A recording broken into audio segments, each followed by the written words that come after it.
Hello, everyone. David Schultz from the Dexter Community Orchestra here, and I have a very special guest in my living room, our soloist for our upcoming concert on March 9th. Also, my predecessor, our former director of the Dexter Community Orchestra, as well as Professor Emeritus of Music at the University of Michigan. It is my great pleasure to have you here. Anthony Elliott. Tony, it's so good to see you. David, great today. to see you. I want to thank you for your kind invitation to come and play the Dvořák concerto with you and with the orchestra. I'm so much looking forward Absolutely. Since I started conducting the orchestra and got to meet you, and you've been such a good friend to me and to the orchestra. And so this was a dream that I had from very early on, and I'm so happy that it's worked out for you to come and play with us. I know it's a piece that you've had, I'm sure, throughout your entire career, and you've taught it to many students. Have you ever performed it with an orchestra before? I don't know if I've asked you that. Yes, I have. I think it's been probably at least 30 years since I've done it. But I have taught it a lot over the years because it's something that many times your students need to have for auditions, either for college or for orchestras. So it's something I had spent a lot of time with. And it's just such an incredibly wonderful piece. And it's interesting to me to think about the fact that it almost didn't happen because there hadn't been that much written in terms of cello concertos. I mean, Mozart didn't write a single one, and Beethoven didn't write a single one. Beethoven eventually did do the triple concerto, which has an extensive cello solo part in it. And Brahms also never wrote a cello concerto. Brahms did eventually make a double concerto. Yes. He did eventually do that. But I think one of the things that sort of helped Dvořák to come to this idea. First of all, he loved the cello. That much is obvious from the way that he writes these incredible parts into the New World Symphony, the Seventh Symphony, Yes. and the Eighth Symphony. Really major, major roles for the cello to play Absolutely. in all of those works. But I think he felt a certain hesitancy about making a bona fide concerto. And I think the person who helped him to get over that hump was Victor Herbert. Yes. Victor Herbert, and yes, indeed, everyone, this is the Babes in Toyland, Victor Herbert. The Babes in Toyland, Victor Herbert, was also a wonderful cellist, evidently a very huge man with big hands and so on. And he wrote two rather wonderful cello concertos, which Dvořák heard when he was in America and decided that, yes, indeed, I think it can be done.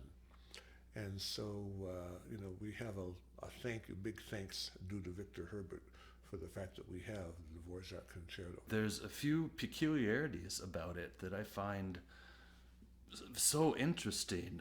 One, in a big concerto like this, you would expect there to be a long cadenza, a section where only the soloist is playing and the orchestra sits on stage for anywhere between a minute and 5 minutes, or perhaps longer, depending on the composer's whims. There isn't one in this, and for such a long piece, you would think there would be. There's a moment in the second movement, I know, that hints at it. It's a very soft moment. The orchestra drops out, and the cellist comes in, and you think, okay, here's the cadenza finally. And then 5 seconds later, a clarinet joins in, and then a flute joins in, and then a bassoon joins in. And it highlights to me how much chamber music there is in this concerto. I know chamber music is such a big part of your life. I think that's very interesting. How that's such an integral part of the concerto. I think that's really true. In fact, I see this as really being almost like the cello being integrated into a symphonic context, and as opposed to sometimes you have solo orchestra tutti, solo orchestral tutti. In this case, I think they're really kind of woven into a symphonic kind of format where there's a lot of interplay between solo instruments of the orchestra and the cello soloist. Beautiful French horn solo in the first movement, for example, a theme that I will later take up and perform on the cello. And then lots of interplay between violin solo and the solo cello, between the flute, the clarinet, bassoon, many such instances of interplay, so that I think it's very much akin to a cello symphony in a way. Absolutely. You know, very much akin to that.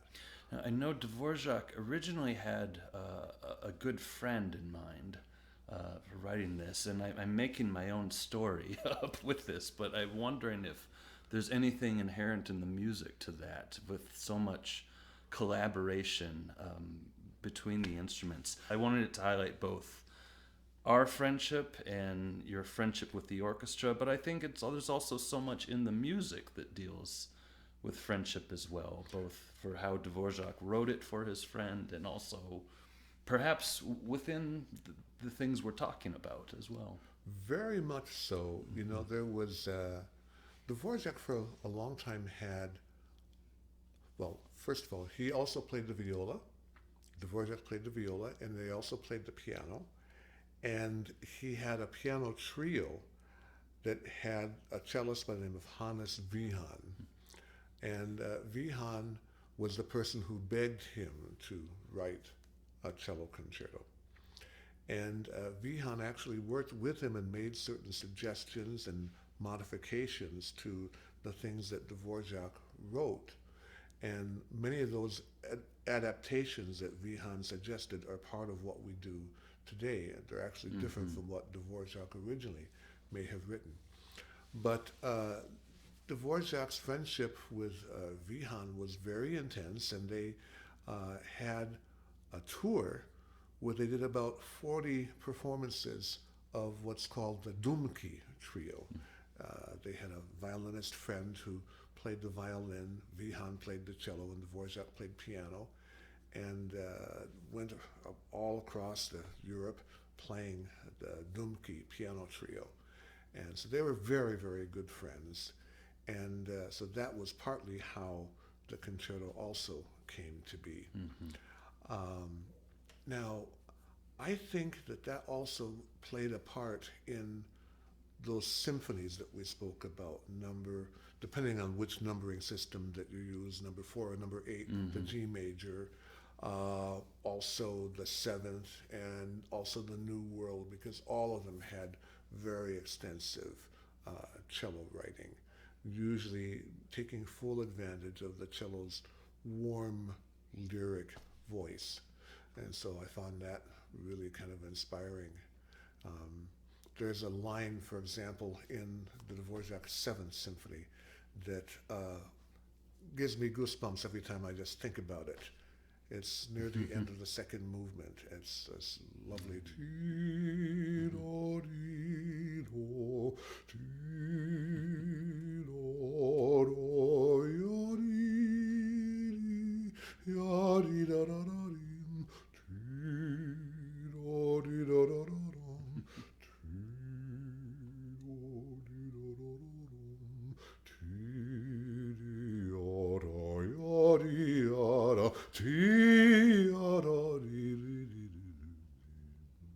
and then it evaporates. What a glorious melody he came up with for that. Oh, my goodness. Just amazing. Amazing. It's great to hear. It's an honor to have you sing that in my living room. I had never intended to do that, but, I think it's something that people may want to listen to because it's such a wonderful, beautiful, I adore that symphony. Beautiful symphony, Yes. Symphony number 7. One other section of the cello concerto I wanted to touch on that is peculiar to me is the ending of it. Again, defying expectations of what you would think. You would think for such a long piece, and it really goes through so many portions of struggle and tenderness. You would think it's going to have a big finish, and in a little way it does. The orchestra comes in, and it does end with a bang, but the 3 or so minutes preceding that are anything but, and it's just this calm, peaceful, and for me it's the heart of the piece, and it wouldn't be the same piece if Dvořák had written it. Just almost this apotheosis of sorts. It's breathtaking. You're right. I mean, apotheosis is a good word for it. It makes me think a little bit of Strauss's Ein Heldenleben, literally yes. a hero's life. In the latter portions of that piece, Strauss, who is his own hero of Ein Heldenleben, the hero's life, takes us back through his musical life, giving little glimpses of some of the pieces that he has created over time, sort of looking backwards and sort of reflecting upon life. And I think there's an aspect of that with this concerto, because as we go through the end of the piece, it's like a summation of the material that's been presented earlier. We have some of the principal themes coming back. We have the main theme of the first movement coming back. We have certain textures that evoke the feeling of the second movement coming back. And finally, we have the cello moving gradually to the very, very, very top of the instrument in a climatic way, and then sort of gradually coming backward in a reflective and poignant way, only to finally be captured by this wonderful harmonic duality of major, minor, and finally coming to a single solitary note, which is the dominant note of the key of B minor. We're on an F sharp, and then that F sharp gradually blossoms into the tonic chord of the piece in the final sort of a way, into a B natural. But the orchestra then has a little duality of D natural, D sharp, D natural, D sharp, D natural, D sharp, D natural, D sharp, and we don't know how it's going to end. How does it end? Like, we don't know how life is going to end. And then finally, it ends in major, with the soloist just there actually alone, while the orchestra takes over the mantle, the joyous mantle of B major. You know? What an incredible ending, and just it's perfect. Yeah. You know? And, Yeah. There's again so many pieces we could have done that just incredible pinnacles of the repertoire: the Elgar, the Saint-Saëns, Schumann, Shostakovich. I'm really glad we're doing this one. Yeah, It's yeah, an honor. yeah. Tony, thank you so much for coming over You and bet. doing this. I know that you've been such a friend to the orchestra, and there are many people who know you and are excited for your return. But again, for those who are new to the orchestra, they're in for such a treat to work with you. I'm just so excited for this concert coming up. Should be great. Again, Sunday, March 9th at 4 p.m. at Dexter High School Performing Arts Center. We'll be featuring the incredible cello talents of Tony Elliott. Tony, thank you so much. Thank you, forward to David. this. Looking forward to it. Thank you for the invitation. Absolutely.